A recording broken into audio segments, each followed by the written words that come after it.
Bonjour, c'est Stéphane de la société Keoval et bienvenue dans ce nouvel épisode dédié à l'expertise comptable.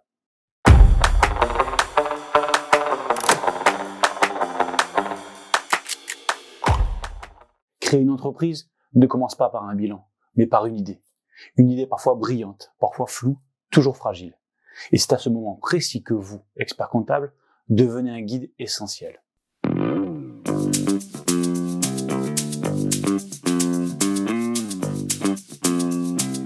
Un projet de création commence rarement par une liasse fiscale. Souvent, cela commence par une idée, une envie de se lancer, des doutes. À ce moment-là, le cabinet devient un repère décisif. Le conseil est une valeur ajoutée dès le départ. En posant les bonnes questions, vous aidez à clarifier le modèle économique. En conseillant sur le choix de statut, vous sécurisez les fondations juridiques. Et en anticipant les premiers indicateurs de rentabilité, vous validez la viabilité du projet.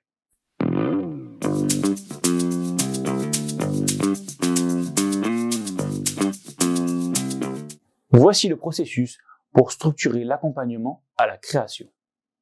Tout d'abord, créer une trame d'entretien structurée. Préparez un questionnaire type à poser à chaque porteur de projet avec des questions comme « Quelle est votre cible ? Quel est votre marché ? Avez-vous identifié des concurrents directs ? Quels sont vos besoins financiers à court terme ? Ou encore, quel est votre objectif à 6 mois, 1 an, 3 ans ? Ici, l'objectif est de clarifier rapidement le modèle économique et les enjeux du projet. Une fois la trame d'entretien structurée, utilisez un arbre de décision pour le choix du statut. Mettez à disposition en interne une grille d'aide ou un arbre décisionnel en fonction de la nature de l'activité, le nombre d'associés, le niveau de protection sociale souhaité et le régime fiscal attendu. Ici, l'objectif est de sécuriser juridiquement le choix du statut tout en l'expliquant simplement à votre client. Ensuite, il faut intégrer un prévisionnel simplifié dès la première rencontre. Préparez un modèle de tableau de rentabilité avec les charges fixes estimées, les charges variables, le chiffre d'affaires prévisionnel et le point mort. L'objectif est de tester la viabilité dès le départ et d'ajuster le projet si nécessaire. Une fois la viabilité du projet déterminée, standardisez les livrables. Prévoyez des modèles de documents réutilisables. Partagez dans un espace interne avec le plan d'accompagnement, la liste des démarches administratives, les checklists des pièces à fournir et les modèles de statut simplifiés. L'objectif ? Gagner du temps et garantir la cohérence du suivi, quel que soit le collaborateur impliqué. Dernière étape du processus, former toute l'équipe à cette méthodologie.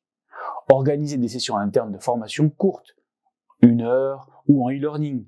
Nommez un référent création d'entreprise et documentez la procédure sur l'intranet du cabinet. L'objectif est de rendre la méthode accessible à tous et non dépendante uniquement du dirigeant.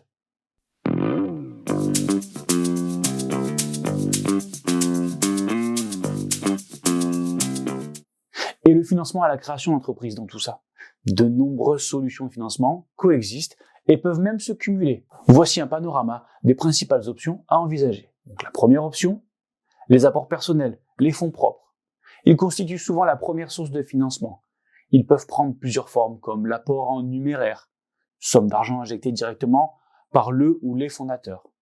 L'apport en nature, le matériel, les locaux, brevets, etc. Ou encore le love money, c'est-à-dire le soutien financier de la famille ou des amis. Deuxième option, le prêt bancaire. Après l'élaboration du business plan réalisé avec votre aide, l'entrepreneur peut solliciter les établissements bancaires pour financer son projet. Ce financement classique peut nécessiter des garanties, mais reste une source majeure. Troisième option, le financement participatif, soit crowdfunding. Le crowdfunding permet de mobiliser le grand public autour d'un projet, notamment sous la forme de dons, parfois avec contrepartie comme la non-obligation de remboursement pour le porteur de projet, ou encore une commission, généralement autour de 8%, est prélevée par la plateforme. La quatrième option, le concours de créateurs. Si votre client développe une idée innovante ou originale, orientez-le vers des concours dédiés. Remporter un prix peut non seulement offrir une dotation financière, mais également renforcer la crédibilité du projet auprès des financeurs et des partenaires. La cinquième option, les prêts d'honneur.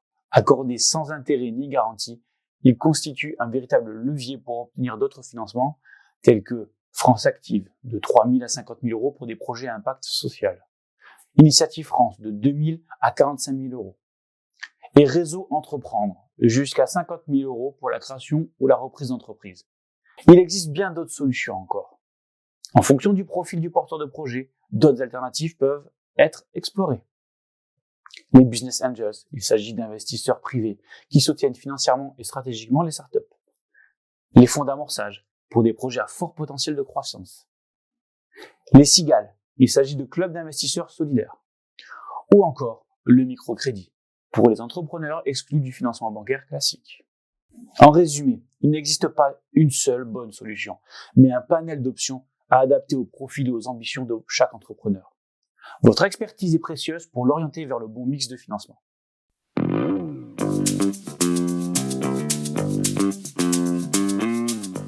Accompagner la création d'une entreprise ne se limite pas à remplir un formulaire ou à rédiger des statuts. C'est une mission stratégique qui mobilise vos compétences juridiques, comptables et humaines. Pour la mener efficacement, vous avez besoin d'un cadre clair, d'une méthode reproductible et d'un outil qui simplifie le suivi et valorise votre rôle. Je vous remercie de nous avoir écoutés. N'hésitez pas à vous abonner et à partager cet épisode avec d'autres professionnels du secteur. Si vous voulez en savoir plus, contactez-nous au 04 67 27 12 03 ou sur keoval-expert.com. On se retrouve prochainement pour en savoir plus sur l'actualité de l'expertise comptable. À bientôt!